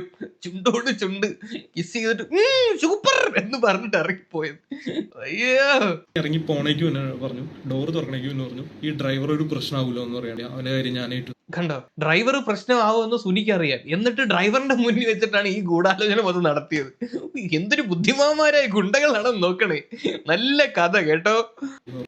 ഇത് കഴിഞ്ഞ് അവിടെ നിന്ന് സുനി, പൾസർ സുനി എന്ന് പറഞ്ഞ വ്യക്തി പോവാണ്. ഇത് കേസിന് പിടിച്ചു കഴിഞ്ഞപ്പോൾ പൾസർ സുനി എന്നുള്ള വ്യക്തിയാണെന്നുള്ളത് എനിക്ക് അറിയാൻ പറ്റിയ. ഇവിടെ ഇവനല്ലേ കുറച്ച് മുമ്പ് പറഞ്ഞത് ഈ പൾസർ സുനിയെ ഞാൻ 1-2 തവണ ലാലിന്റെ കൂടെ കണ്ടിട്ടുണ്ടെന്ന്. ഈ കേസിൽ പിടിച്ചതിന് ശേഷമാണോ പൾസർ സുനിയാന്ന് മനസ്സിലാക്കിയത്. എവിടെങ്കിലും ഒരിടത്ത് നിൽക്കണം. എത്ര തന്ത ഉണ്ടോ നിനക്ക്? കഴിഞ്ഞ് ഒരു പൾസർ സുനി ഇറങ്ങിപ്പോയി. നേരെ ലാലേന്റെ വീട്ടിലേക്ക് വണ്ടി വിടാൻ പറയാണ്. ഞാൻ ഭാവന് പറഞ്ഞതനുസരിച്ച് ലാലിന്റെ വീട്ടിലേക്ക് വണ്ടി വിട്ടു. പോണ വഴിക്ക് നടിയെന്നോട് പറഞ്ഞു, മാർട്ടി ഇപ്പം നടന്നതും കണ്ടതുമായ ഒരു കാര്യം നീ ആരോടും പറയാൻ നിൽക്കണ്ട. എന്നെക്കാളും വലിയ ശക്തികളാണ് അവര്. ഭരണപക്ഷത്തായാലും എല്ലാ രീതിയിലും നല്ല അധികാര കേന്ദ്രത്തിലിരിക്കുന്നവരേക്കും നല്ല ബന്ധത്തിലാണ്. നീ ലാലേന്റെ വീട്ടിൽ ചെന്ന് കഴിയുമ്പോൾ ലാലേട്ടൻ എന്താ പറയണേ അതനുസരിച്ച് കേട്ടാൽ മാത്രം മതി, വേറെ ഒന്നും ചെയ്യണ്ട. പിന്നെ എന്തെങ്കിലും ഒരു ബുദ്ധിമുട്ടുണ്ടായി കഴിഞ്ഞാൽ ഇടയ്ക്ക് ഭരണപക്ഷത്ത് എന്നൊക്കെ പറയാൻ പറ്റുമോ? ആ ഡയലോഗ് ഇച്ചിരി കട്ടിയ. അത് വേണ്ട, എന്റെ കൈ നിട്ട് തന്നെ പറയാം. ഭരണപക്ഷത്ത് എന്നൊക്കെയാണെന്ന് നമ്മുടെ എഴുതി വെച്ചേക്കുന്നത്. പറ്റുന്നില്ല കേട്ടോ. കുറച്ച് സിമ്പിൾ ആയിട്ടൊക്കെ എഴുതി വെച്ചുകൂടെ. അവൻ കിടന്ന് തപ്പിപ്പറൊക്കെ അവിടെ കിടന്ന്. മാട്ടി നിന്റെ വീട്ടുകാർക്കും നിനക്ക് ഉൾപ്പെടെ ബുദ്ധിമുട്ടുകളാണ്. നീ ഒരു കാര്യം ആരോടും പറയണ്ട. അവിടെ ചെന്ന് കഴിയുമ്പോൾ ലാലേട്ടൻ എന്താ പറഞ്ഞത് അതനുസരിച്ച് കേട്ടാൽ മതി. മാർട്ടിന്റെ ഫോൺ ഇതങ്ങോട്ട് പോയി എന്ന് വിചാരിച്ചേക്കാൻ പറഞ്ഞു. ലാലേട്ടനെ ഏൽപ്പിച്ചേക്കാൻ അങ്ങനെയും പറഞ്ഞു അതിന്റെ ഇടയിൽ. ഇത് കഴിഞ്ഞ് നടി അപ്പം ബൈ ദ ബൈ മാർട്ടിന്റെ ഫോണ് നടിയുടെ കയ്യിലാണെന്നാണ് പറയുന്നത്. അതങ്ങ് പോയി എന്ന് നീ വിചാരിച്ചോ നടി ഇവനോട് പറഞ്ഞു എന്നാണ് ഇവൻ പറയുന്നത്. ഓക്കെ, അതൊന്ന് ഓർത്ത് വെച്ചോ. അതിലോട്ടൊരു കാര്യം വരാനുണ്ട്, അതുകൊണ്ടാണ്. ലാലിന്റെ വീട്ടിലേക്ക് വണ്ടി ഗേറ്റിന്റെ അവിടെ എത്തി കഴിഞ്ഞപ്പോൾ വണ്ടി കുറച്ചുകൂടി അവിടെ കയറ്റിട്ട് പറഞ്ഞു, വണ്ടി നിർത്താൻ പറഞ്ഞു. നിർത്തി പറഞ്ഞു ഗവൺമെന്റിൽ ഒരു കാര്യം ആരോടും പറയണ്ട. മാറ്റി എവിടെയായിരുന്നാലും അവരുടെ ശ്രദ്ധ ഉണ്ടാവും മാറ്റിന്റെ മേലെ. അതുകൊണ്ട് ഒന്നും ആരോടും പറയണ്ട. പിന്നെ ലാലേട്ടൻ എന്താ പറയുന്നത് അതനുസരിച്ച് കാര്യങ്ങൾ പറഞ്ഞാൽ മാത്രം മതി എന്ന് പറഞ്ഞു. എന്നിട്ട് വണ്ടി ഉള്ളിൽ കയറ്റിടാൻ പറഞ്ഞു. സിറ്റൗട്ടിലേക്ക് വണ്ടി കയറ്റിയിട്ടുന്നപ്പോൾ ലാല് ഡോറിന്റെ ഫ്രണ്ടിൽ നിൽക്കണ്ടായിരുന്നു. ഡോറ് ഇങ്ങനെ പുറത്തുനിന്ന് ക്ലോസ് ചെയ്തിട്ട് പുറത്ത് പകുതി തുറന്നിട്ടിട്ട് എല്ലാം കെട്ടിപ്പിടിച്ച് അവര് അങ്ങനെ ചെറുതായിട്ട് ഹഗ്ഗൊക്കെ ചെയ്ത് ഉമ്മയൊക്കെ വെച്ചൊന്നും കൊണ്ട് അവിടെ ശ്രദ്ധിച്ചില്ല. അപ്പോൾ ഞാൻ ആകെ ടെൻഷനിലായിരുന്നത് എന്താണെന്നൊന്നും മനസ്സിലാകണില്ല. അത് കഴിഞ്ഞ് ലാല് കയറ്റിട്ട് ഡോർ ക്ലോസ് ചെയ്തിട്ട് ഇങ്ങനെ അടുത്തേക്ക് വന്നിട്ട് മാർട്ടിൻ ഇങ്ങനെ ഇറങ്ങി വരാൻ പറഞ്ഞു. ഞാൻ ഇറങ്ങി ചെന്ന വഴി പറഞ്ഞു, മാർട്ടിൻ ഇപ്പൊ കണ്ടതും കേട്ടതുമായ ഒരു കാര്യം ആരോടും പറയരുത്. പറഞ്ഞു കഴിഞ്ഞാൽ മാർട്ടിനെ ഞാൻ കൊന്നു കളയും, ഒരു തെളിവ് പോലും ഇല്ലാണ്ട് നശിപ്പിച്ച് കളയും, വീട്ടുകാരെയും ഞാൻ ഉപദ്രവിക്കും. അത് നീ മറക്കണ്ട. നീ എവിടെയായിരുന്നാലും ഇവൻ ഈ ഒരു ഡയലോഗ് കൃത്യമായിട്ട് പറയുന്നുണ്ട്. നേരത്തെ ഭാവനയും പറഞ്ഞ് ഇതുപോലെ നിന്നെ കൊണ്ടുകഴിഞ്ഞാ ആരോടും പറയില്ല. ലാലും വന്നിട്ട് നീ ആരോടും പറയില്ല. ഈ സെയിം ഡയലോഗ് രണ്ടുപേരും വന്ന് ഒരുപോലെ ഡയലോഗ് അടിക്കുന്നുണ്ടോ മോനെ. അങ്ങോട്ട് പോരാ കേട്ടോ, നിന്റെ അഭിനയം ഒന്നും അങ്ങോട്ട് കുറച്ചുകൂടെ മെച്ചപ്പെടുത്താനുണ്ട്. ആൾക്കാർ നിന്നെ വാച്ച് ചെയ്യാനുണ്ടാവും. അതുകൊണ്ട് നീ ഒരു കാര്യം ആരോടും പറയണ്ട. പിന്നെ ആരെന്ത് ചോദിച്ചാലും നടൻ ദിലീപും കാവ്യമാധവനും ഒരു ഹോട്ടൽ റൂമിൽ കാണാൻ പാടില്ലാത്ത സാഹചര്യത്തിൽ ദിലീപിന്റെ ഭാര്യ മഞ്ജു വാര്യരെ വിളിച്ചറിയിച്ചു. ഇതുള്ള വ്യക്തിവൈരാഗ്യം കാരണം ദിലീപിന് വൈരാഗ്യമായി. ഈ വൈരാഗ്യത്തിന്റെ പുറത്ത് ഉപദ്രവിക്കാൻ ദിലീപിന്റെ ഭാര്യ മഞ്ജു വാര്യരെ വിളിച്ചറിയിച്ചു. ഇതുള്ള വ്യക്തിവൈരാഗ്യം കാരണം ദിലീപിന് വൈരാഗ്യമായി. ഈ വൈരാഗ്യത്തിന്റെ വൈരാഗ്യം എന്നൊക്കെ ഇങ്ങനെ വായിച്ചു വരുമ്പോഴത്തേക്ക് കുറച്ച് പാട്. വൈരാഗ്യമായി പെട്ടെന്ന് കൊണ്ട് പറ്റുന്നില്ല വൈരാഗ്യം എന്നൊക്കെ വായിക്കാൻ. പുറത്ത് ദിലീപ് പൾസർ സുനി എന്ന് പറഞ്ഞ വ്യക്തിക്ക് കൊട്ടേഷൻ കൊടുത്തു എന്ന് മാത്രം നീ പറഞ്ഞേക്കാം. വേറെ ഒരു കാര്യം നീ പറയണ്ട. എല്ലായിടത്തും എന്റെ ആൾക്കാരുണ്ട്. നീ നിന്റെ വായന്ന് വീണ കാര്യങ്ങളൊക്കെ ശ്രദ്ധിക്കാൻ ആൾക്കാരുണ്ടാവും. പോരടാ മോനെ പോരാ, നീ മൊത്തത്തിൽ ഫ്ലോപ്പാണ്. നിന്നെ കൊണ്ട് ഇത് പറ്റൂലടാ മോനെ, പറ്റൂല. ഇവന്റെ ഈ ആക്ടിങ് കാരണമാണ് ആദ്യം തന്നെ ഇവനെ അറസ്റ്റ് ചെയ്തത്. 17-ാം തീയതി പാതിരാത്രിയിലാണ് ഈ സംഭവം നടക്കുന്നത്. 18-ാം തീയതി ആകുമ്പോഴത്തേക്ക് ഇവനെ അറസ്റ്റും ചെയ്തു. ഇവന്റെ ആക്ടിങ് അന്നേ മനസ്സിലാക്കിയതാ പോരാന്ന്. പിന്നെ എല്ലാ കാര്യവും ഞാൻ പറയുമ്പോൾ മതി. വേറൊരു ആരും എന്ത് ചോദിച്ചാലും ഇത് മാത്രം പറഞ്ഞു പറഞ്ഞാൽ മതി എന്നും പറഞ്ഞ് അവിടെ എന്നെ മാറ്റി വെച്ചിട്ട് കഴിച്ചു പിടിച്ചിട്ട് എന്നെ 2 കുലുക്കിട്ട് പറഞ്ഞു കേട്ടാ വല്ല ഉണ്ടോ നോക്കിയാണ് കുലുക്കണ്ട് കുലുക്ക് നീ എന്താ പേട്ടത്തേങ്ങയാണോ കുലുക്കി നോക്കി ഉണ്ടോ നോക്കാൻ വേണ്ടിട്ട് പറഞ്ഞ് കുറെ ഭീഷണിപ്പെടുത്തി ആളുകൊണ്ടും ആൾബലം കൊണ്ടും പൈസയും കൊണ്ടുള്ള സ്വാധീനം എനിക്കുണ്ടെന്നൊക്കെ പറഞ്ഞ് കുറെ ഡയലോഗുകൾ പുള്ളി അടിച്ചായിരുന്നു. സ്മോൾ കഴിച്ചിട്ടുണ്ടായിരുന്നു, സ്മോളിന്റെ മണം ഉണ്ടായിരുന്നു പുള്ളിയുടെ വായിന്ന്. ഇത് കഴിഞ്ഞ് എൻ്റെ ഒരു 3 വെള്ള പേപ്പർ ഒപ്പിടിച്ചു വാങ്ങിച്ചാൽ ഈ സ്മോൾ ആണോ ലാർജ് ആണോ നിനക്ക് മനസ്സിലായി. സ്മോൾ കഴിച്ചിരുന്നു ഇത് നീ എൻ്റെ ഇന്ന് ലക്ഷങ്ങൾ വാങ്ങിച്ചതിനുള്ള തെളിവാന്നും പറഞ്ഞുകൊണ്ട് അപ്പോഴും ഞാൻ ചോദിക്കുന്നത് സാറേ എന്താ ഇപ്പം തന്നെ എൻ്റെ മോമിൽ കയറി അടിച്ചു. പിന്നെ കുറെ കഴിഞ്ഞ് കഴിഞ്ഞപ്പോൾ അടി വെള്ളപ്പേപ്പറിനെ തൊപ്പിട്ട് പണ്ട സിനിമയിലൊക്കെ വെള്ളപ്പേപ്പറിനെ തൊപ്പിട്ട് കൊടുക്കുന്ന ലക്ഷങ്ങൾ വായിച്ചതിന്റെ തെളിവ് എന്നും പറഞ്ഞിട്ട് ഇട്ട് കൊടുക്കുന്നുണ്ട്. ഇപ്പോഴും അതൊക്കെ ഉണ്ടോ എനിക്ക് അറിയാൻ പാടില്ല. മുദ്ര പേപ്പർ ആയിരുന്നു പിന്നെയും കുഴപ്പമില്ലായിരുന്നു. ഒരു 5 മിനിറ്റോളം കഴിഞ്ഞ് കഴിഞ്ഞപ്പോൾ അവിടെ പ്രൊഡ്യൂസർ ആൻഡോ ജോസഫും വേറൊരു 3-4 പേരും അവിടെ ഉണ്ടായിരുന്നു. ആരൊക്കെയാണെന്ന് എനിക്ക് വ്യക്തമല്ല, കണ്ടു കഴിഞ്ഞാൽ എനിക്കറിയാം. ഒരു 3-5 മിനിറ്റിന് ശേഷം ലാല് ഫോൺ എടുത്ത് DGP ലോകനാഥ് ബെഹ്റയെ വിളിച്ചിട്ട് സാറേ ആ ഡ്രൈവർ വൈന് ഓടി ഉണ്ടെന്ന് മാത്രം പറയണേ, ഞാൻ കേട്ടായിരുന്നു കുറച്ച് നീങ്ങിന്ന്. എന്നിട്ട് ഫോൺ കട്ട് ചെയ്തു. ഇത് കഴിഞ്ഞപ്പോൾ അവിടെ യതീഷ് ചന്ദ്ര എല്ലാം ഇവന്റെ കീഴിരുന്നാണ് എല്ലാരും പറയുന്നത്. ഇവന്റെ എല്ലാം കേൾക്കും. നിനക്കെന്താ മൂങ്ങയുടെ ചെവിയാണേ അവിടെ ഗൂഢാലോചന നടത്തുന്നത് ഇവന്റെ മുന്നിൽ. എന്നിട്ട് ഡ്രൈവർ പയ്യൻ ഇവിടെ ഉണ്ടെന്ന് ലാല് വിളിച്ച് ബെഹ്റ എടുത്ത് പറയുന്നത് ഇവന്റെ മുന്നിൽ നിന്ന്. ഈ ലാലൊക്കെ എന്ത് ഇത്ര പൊട്ടനാണെന്നാണോ നീ പറഞ്ഞു വരുന്നത്? എന്തുവാ നീ പറയുന്നത്? പറഞ്ഞ അസിസ്റ്റന്റ് കമ്മീഷണർ അങ്ങാണ്ടായിരുന്നു പുള്ളി. അന്ന് വന്നിട്ട് വണ്ടി ഇന്നോവയില വന്നായിരുന്നു, യൂണിഫോം ഒന്നും ഇല്ലാണ്ട് വന്ന് എന്നെ മാറ്റി നിർത്തിക്കൊണ്ട് ചോദിച്ചു എന്താണ് മാറ്റി സംഭവിച്ചത്, എന്താണ് കാര്യങ്ങൾ. അപ്പൊ ഞാൻ ഈ കാര്യങ്ങൾ തന്നെ പറഞ്ഞുകൊണ്ടിരുന്നു. പുള്ളി ഇതൊന്നും ക്ലിയർ അല്ല, മാട്ടിന്റെ ഫോൺ ഓടിയാൽ നിൽക്കുന്നത്. ഞാൻ പറഞ്ഞു എന്റെ ഫോൺ നടിയുടെ. അപ്പൊ അവര് പുള്ളി അത് വിശ്വസിക്കാത്ത രീതിയിൽ മാറ്റിങ്ങോട്ട് വന്നേ, മാട്ടിന്റെ ഒരു ഫോൺ നടിയുടെ കയ്യിലാണ്. ഓക്കെ, മൊഴി എടുത്തിട്ട് വിട്ടേക്കാന്ന് പറഞ്ഞു. അന്നേപ്പം ഞാൻ പറഞ്ഞു എന്റെ അമ്മ പാളാണ്ട് കിടക്കാൻ, എനിക്ക് ആശുപത്രി കൊണ്ടുപോകണമെന്ന് പറഞ്ഞിട്ട് എക്സ്ട്രാ എടുത്തേക്കണം ഓട്ടോ ആണെന്ന്. ഞാൻ അന്ന് രാത്രി ഞാൻ പോകാനിരുന്നതല്ല. അങ്ങനെ പറഞ്ഞു പുള്ളി പറഞ്ഞു മാറ്റിന്റെ മൊഴി മാത്രം വെറുതെ എഴുതിയെടുക്കുള്ളൂ, എന്നിട്ട് മാറ്റിനെ വിട്ടേക്കാന്നും പറഞ്ഞു. അങ്ങനെ തൃക്കാക്കര സ്റ്റേഷനിലേക്ക് എന്നെ കൊണ്ടുപോകണേ. അവിടെ ഇരുത്തി കഴിഞ്ഞപ്പോൾ പുള്ളിയുടെ ജീപ്പിൽ കയറ്റിട്ട് പുള്ളിയുടെ വണ്ടി ഇന്നോവയിൽ വണ്ടിയിൽ കയറ്റിട്ട് ലാലിന്റെ വീടിന്റെ പടി വരെ ആക്കി കഴിഞ്ഞപ്പോൾ അവിടെ വേറെ പോലീസ് ജീപ്പ് വന്നു. അവിടെ നിന്ന് തന്നെ അവരുടെ വണ്ടിയിൽ കയറ്റി കൊണ്ടുപോയി തൃക്കാക്കര സ്റ്റേഷനാണെന്ന് തോന്നുന്നത്, എനിക്ക് ഓർമ്മ കിട്ടണില്ല. ഓർമ്മ കറക്റ്റ് തന്നെ തൃക്കാക്കര തന്നെ. ഈ കൂടുതൽ ഓർക്കാൻ വേണം, തൃക്കാക്കര തന്നെ. ആദ്യമായിട്ട് അറസ്റ്റ് ചെയ്ത് കൊണ്ടുപോകുന്ന സ്റ്റേഷന്റെ പേരൊക്കെ മറന്നു പോകാൻ പാടുണ്ടോടാ മോനെ. ഇനി ഇവൻ ഇതിന്റെ ഇടയിൽ കുറെ കാര്യങ്ങൾ വിഴുങ്ങി, അത് ഞാൻ പറഞ്ഞുതരാം. കാറിനകത്ത് കിടന്ന കാര്യങ്ങൾ ഓൾറെഡി ഞാൻ എക്സ്പ്ലെയിൻ ചെയ്തിട്ടുണ്ടായിരുന്നു തൊട്ട് മുമ്പത്തെ വീഡിയോയിൽ. അത് ഇവൻ ഉൾട്ടയടിച്ചാണ് ഇവിടെ പറഞ്ഞേക്കുന്നത്. ഈ ലാലിന്റെ വീട്ടിലോട്ട് ചെന്നതിന് ശേഷമുള്ള കാര്യം ഞാൻ പറയാം. ഇവൻ പറഞ്ഞേക്കുന്നത് ഫോണ് നടിയുടെ കയ്യിലാണ് എന്നുള്ളതല്ലേ. ഫോണ് ഇവന്റെ കയ്യിൽ തന്നെ ഉണ്ടായിരുന്നു. ഇവൻ കൊണ്ടുവിട്ടതിന് ശേഷവും അതിനകത്തുനിന്ന് മറ്റൊരാളെ വിളിച്ചതിന്റെ ഒരു തെളിവ്, കോൾ റെക്കോർഡ് ഡീറ്റെയിൽസ് കിട്ടിയിട്ടുണ്ട്. എനിക്കൊന്ന് സുനിയെ തന്നെയാണെന്ന് തോന്നുന്നു വിളിച്ചത്. ഇവൻ നടിയുമായിട്ട് ലാലിന്റെ വീട്ടിലോട്ട് ചെല്ലുന്നു. നടി കരഞ്ഞുകൊണ്ട് പോയി ലാലിനെ കെട്ടിപ്പിടിക്കുന്നു. അതൊക്കെ കറക്റ്റ് ആയിട്ടുള്ള കാര്യം തന്നെയാണ്. ലാൽ അന്നേരം എന്താ പറ്റിയെന്ന് മാർട്ടിനടുത്ത് ചോദിക്കുന്ന സമയത്ത് മാർട്ടിനൊന്നും മിണ്ടാതെ നിൽക്കുകയാണ്. എന്നിട്ട് ടോയ്ലറ്റിൽ പോകാനാന്നും പറഞ്ഞിട്ട് അവിടുന്ന് അവൻ മുങ്ങുന്നു. എന്നിട്ട് കുറച്ച് കഴിയുമ്പോഴത്തേക്ക് ഇവനെ കാണുന്നില്ല. അപ്പൊ ഈ അവിടുത്തെ സ്ഥിരം ഡ്രൈവർ ഉണ്ട് സുജിത്ത് എന്ന് പറയുന്നത്, അവന്റെ അടുത്ത് ഇവനെ തിരക്കാൻ വേണ്ടിയിട്ട് ലാല് പറയുന്നുണ്ട്. സുജിത്ത് അങ്ങനെ ഇവനെ പോയി തിരക്കുന്ന സമയത്ത് ഇവൻ അപ്പുറത്തെ റോഡിനകത്തൂടെ നടന്നു പോകുന്നതാണ് ഇവൻ കാണുന്നത്. അങ്ങനെ സുജിത്ത് ഇവനെ പിടിച്ചുകൊണ്ട് തിരിച്ച് പിന്നെ ലാലിന്റെ വീട്ടിൽ കൊണ്ടുവരും. ഇവൻ നേരത്തെ ടോയ്ലറ്റിൽ പോകാനെന്ന് പറഞ്ഞ് മുങ്ങിയ ഒരു കാര്യം ഞാൻ പറഞ്ഞായിരുന്നല്ലോ. ആ സമയത്ത് ഇതിന്റെ സിം ഊരി ഇവൻ നശിപ്പിക്കാൻ ശ്രമിക്കുന്നുണ്ടായിരുന്നു. എന്റെ ക്ലോസറ്റിനകത്ത് എന്തോ ഇടുന്നുണ്ടായിരുന്നു. അതിനുശേഷമാണ് ഇവൻ രക്ഷപ്പെടാൻ ശ്രമിക്കുന്നത്. അപ്പോഴാണ് ഈ സുജിത്ത് ഇവനെ വിളിച്ച് പിന്നെയും വീട്ടിൽ കൊണ്ടുവരുന്നത്. അങ്ങനെ ഈ ഒരു ACP തൃക്കാക്കര ACP വരികയാണ്, നടിയോട് ചോദ്യം ചോദിക്കുന്നു.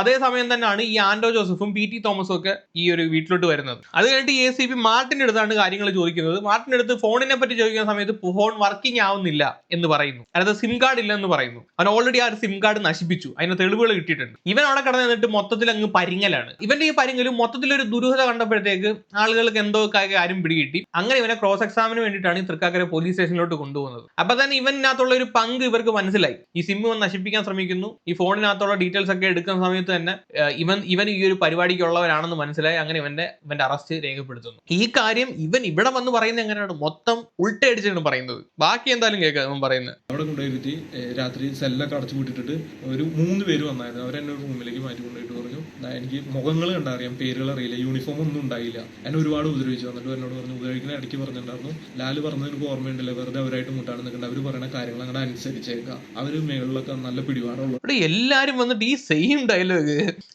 അവനെ വന്നിട്ട് ലാല് പറയുന്നതൊക്കെ അനുസരിച്ചാൽ മതി, അവരൊക്കെ മേളി വലിയ പിടിപാടുണ്ടാണ്. ലാല് തന്നെ സ്വയം വന്നിട്ട് പറയുന്നു ഞാൻ പറയുന്നു നീ അനുസരിച്ചാൽ മതി, ഞാൻ മേളിൽ വലിയ പിടിപാടൊക്കെ ഉള്ളതാണ്. പോലീസുകാർ വന്നിട്ട് ഇത് തന്നെ പറയുന്നു ലാല് വീട്ടിൽ നീ മുട്ടാൻ നിൽക്കേണ്ട, ലാലൊക്കെ വലിയ പിടിപാടുള്ളവരാണ്. എന്തുവാടാ ഈ സെയിം ഡയലോഗ് നീ ഇപ്പൊ ഇതിനകത്ത് തന്നെ ഈ 15 മിനിറ്റ് അത് എത്ര തവണ പറഞ്ഞെന്നും പറഞ്ഞിട്ടാണ്. വെറുതെ ജീവൻ കളയാൻ നിൽക്കണ്ട, എവിടെയായിരുന്നല്ല ഓരോ ആൾക്കാരെ എല്ലായിടത്തും അതും പറഞ്ഞ് ഒരുപാട് ഉപദ്രവിച്ചു. ഒരുപാട് എന്ന് പറഞ്ഞു കഴിഞ്ഞാൽ എന്നെ ഒരുപാട് ഉപദ്രവിച്ചു. അത് പറഞ്ഞറിയിക്കാൻ പറ്റാത്ത രീതിയിൽ ഉപയോഗിച്ചു. എന്നെ നാഭി തുടങ്ങി എല്ലായിടത്തും നല്ല രീതിയിൽ എന്നെ ഉപദ്രവിച്ചു. അതായത് അവരതിൻ്റെ ഇടയ്ക്ക് പറയുന്നുണ്ട് ചതവ് മാത്രം വന്നാൽ ഈ പാടുകൾ വരെ എടുത്ത് വെളുത്ത ശരീരമായതുകൊണ്ട് കോടതിയിൽ ഹാജരാക്കും. അപ്പോൾ എനിക്ക് അറിയില്ല എന്താ കാര്യങ്ങളൊന്നും, കോടതി പോലും പറയാനുള്ള ഒരു ഇത് എനിക്ക് അറിയില്ലായിരുന്നു. കേസ് എൻ്റെ പേരിൽ ആദ്യമായിട്ടാണ്. കോടതിയിൽ ഹാജരാക്കുമ്പോൾ പാടൊന്നും കാണരുത്, മെഡിക്കലിൽ കൊണ്ടുപോകുമ്പോൾ ഉള്ളിൽ ചട്ട കിടാവുന്ന രീതിയിൽ നല്ല ഇത് കൊടുക്കാൻ പറയണ്ട, ഒരു 3 നേരം ഇരുന്ന്. പിന്നെ നീ അവർ പറഞ്ഞു ലാല് പറഞ്ഞതനുസരിച്ച് ചെയ്തേക്കാം, മെനക്കെടുത്തരുത്, ഞങ്ങളുടെ കൈക്ക് പണി ഉണ്ടാക്കരുത് എന്നൊക്കെ പറഞ്ഞ് ഒരുപാട് ഭീഷണിപ്പെടുത്തി. അവിടെ നിന്ന് പിന്നെ എന്നെ വേറെ കാറിൽ അവിടെ നിന്ന് കാറിൽ മുഖത്തും അപ്പോഴത്തേക്ക് മുഖത്ത് മൂടിയിട്ടായിരുന്നു, കയ്യിൽ വിലങ്ങും വെച്ചിട്ടുണ്ടായിരുന്നു, കയ്യിൽ പിറകിലേക്ക് കെട്ടിയ വിലങ്ങ് വെച്ചായിരുന്നു തോന്നുന്നത്. അത് കഴിഞ്ഞ് എന്നെ ആലുവയിൽ ഒരു AV ജോർജ് എന്ന് പറഞ്ഞ ഒരു DSP കമ്മീഷണറോ എനിക്ക് അറിയില്ല, ആളുടെ ഓഫീസിലും ഉണ്ടായി. അവിടെ നിന്ന് എന്നെ വേറൊരു വീട്ടിലേക്കും ഉണ്ടായിരുന്നു. ഈ വീട്ടിലിട്ടും ഒരുപാട് എന്നെ ഉപദ്രവിച്ചു. കുറേ കാര്യങ്ങൾ എന്നോട് ഇങ്ങനെ തന്നെ പറഞ്ഞ ഓർമ്മയുണ്ടല്ലോ, ദിലീപ് വന്ന കൊട്ടേഷൻ എന്ന് മാത്രം വന്നേക്കാം. അവിടെ ഒരുപാട് ഉപദ്രവിച്ച ഉദ്യോഗസ്ഥരല്ല, 4 പേര് 3 പേര് ഇടയ്ക്കിടയ്ക്ക് മാറി വന്ന് എന്നെ ഒരുപാട് ഉപദ്രവിച്ചു എന്ന് പറഞ്ഞത് പറഞ്ഞറിയിക്കാൻ പറ്റാത്ത രീതിയിൽ ഉപദ്രവിച്ചു. എൻ്റെ ഈ വിരൽ ഇപ്പോഴും ഭയങ്കര ബെൻഡായിട്ടിരിക്കണം. പിന്നെ എന്ന് പറഞ്ഞാൽ നീയല്ലേ കുറച്ചു പറഞ്ഞ പാടൊന്നും വരാത്ത രീതിയിൽ ഉപദ്രവിക്കണമെന്ന് പറയുന്നത്, പക്ഷെ പാടൊന്നും വന്നില്ല, വിരലൊരെണ്ണം ബെൻഡായി പോയിട്ടുണ്ട് കേട്ടോ ഉപദ്രവം കാരണം. ഇറങ്ങിയിട്ട് ഇപ്പോൾ 1.5 മാസം 2 മാസത്തോളമായി. ഇപ്പോൾ സഹായിക്കാനും കാര്യങ്ങളൊന്നും ഒരാളില്ല. ഈ യഥാർത്ഥ സത്യങ്ങൾ എനിക്ക് പുറത്തറിയിക്കണമെന്നുണ്ട്. ഇത് കഴിഞ്ഞതിന് ശേഷമാണ് എന്നെ അവിടെ നിന്ന് റിമാൻഡ് ചെയ്യണം. ഈ കാര്യങ്ങളൊക്കെ ഞാൻ ഒരുപാട് നാൾ മനസ്സിലിട്ട് ഇങ്ങനെ കാൽക്കുലേറ്റ് ചെയ്ത് അങ്കമാലി കോടതിയിൽ ഞാൻ ആദ്യം മൊഴി കൊടുക്കാൻ പോയി. അന്ന് ലാലിൻ്റെ ഈ പറഞ്ഞ പ്രൊഡ്യൂസർ അല്ല ഫിനാൻസ് മാനേജർ പറഞ്ഞ ജോസേനും അവരുടെ കൂടെയുള്ള കുറച്ച് പേരുണ്ട്. ലാലിൻ്റെ എന്താ പറയുക എന്തെങ്കിലും കാര്യങ്ങൾക്ക് ഗുണ്ടായുസം കാര്യങ്ങളൊക്കെ കാണിക്കാൻ നടക്കുന്ന കുറച്ച് പിള്ളേരുണ്ട്. കഞ്ചാവും കാര്യങ്ങളൊക്കെ അടിച്ചിട്ട് ഒരു 10-15 പിള്ളേരോളം ഉണ്ട്. എപ്പോഴും വണ്ടിയിൽ 3-4 വണ്ടിയായിട്ട് നടക്കുന്നുണ്ട്. ഇവരൊക്കെ അന്ന് അങ്കമാലി കോടതിയിൽ വന്നായിരുന്നു. അവരൊക്കെ അവിടെ നിന്ന് ഭീഷണിപ്പെടുത്തായിരുന്നു. അന്ന് എനിക്ക് കേസിന്റെ കാര്യങ്ങളൊന്നും അറിയില്ലായിരുന്നു. എൻ്റെ ജീവിതത്തിൽ ആദ്യമായിട്ട് കേസായതുകൊണ്ട് എങ്ങനെ പ്രതികരിക്കണം അല്ലെങ്കിൽ എങ്ങനെ സംസാരിക്കണം അറിയില്ല. ഇവരെ കണ്ടപ്പോഴും പിന്നെ പോലീസുകാരുടെ ഡയലോഗ് ഉണ്ടായി, മാധ്യമങ്ങളുണ്ട്, ഒരു കാര്യം നീ പറയാൻ നിൽക്കണ്ട, ഇതാണ് ബാക്കി സുനി നടത്തിക്കോളും, നീ ഒന്നും മാധ്യമങ്ങളോട് സംസാരിക്കാൻ നിൽക്കണ്ട എന്നൊക്കെ പറഞ്ഞിട്ട് പോലീസുകാരുടെ ഭാഗത്തുനിന്നും ഇവരിങ്ങനെ നോക്കി നിൽക്കാറുണ്ട് 10-15 പേര്. അപ്പം എൻ്റെ അപ്പച്ചനും അമ്മയും വന്ന് അവിടെ നിൽക്കുന്നുണ്ട്. ഇനി അവരെ ഉപദ്രവിക്കുകയോ എന്നുള്ള പേടികളൊക്കെ എനിക്കുണ്ടായി. ഞാൻ അതുകൊണ്ട് ഒന്നും വേണ്ടിയില്ല.